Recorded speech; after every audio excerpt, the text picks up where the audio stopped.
નર્મદા જિલ્લાના તિલકવાડા તાલુકાના ભાદરવા ગામે માત્ર 10 રૂપિયા જેવી નજીવી બાબતે હત્યાની ચોંકાવનારી ઘટના સામે આવી છે, જેમાં 41 વર્ષીય રાજેશભાઈ તડવી નામના વ્યક્તિની કરપીણ હત્યા કરવામાં આવી છે।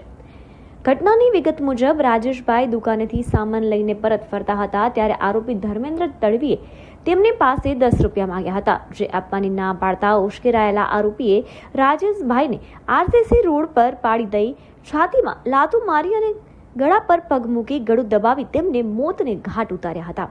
આ હૃદયદ્રાવક ઘટનાને પગલે સમગ્ર વિસ્તારમાં ચકચાર મચી ગઈ છે।